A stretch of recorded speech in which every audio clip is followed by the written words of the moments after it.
বিসমিল্লাহির রহমানির রহিম। আসসালামু আলাইকুম। আমাদের সামনে যে গরুটা, অনেক সুন্দর একটি গরু। গরুটার দাম চাচ্ছে 3 লক্ষ টাকা। সম্ভবত কিছু কম হলে গরুটা বিক্রি করে ফেলবে। অনেক সুন্দর একটা গরু, দেশি গরু, অনেক সুন্দর একটি গরু।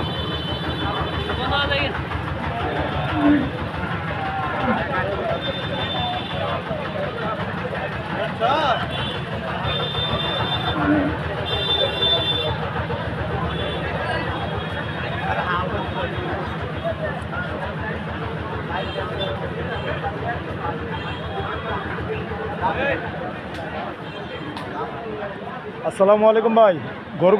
গরুটা আপনার কত দাম চাচ্ছেন? 280। 280। আমি তো ভাবছিলাম 3 লক্ষ টাকা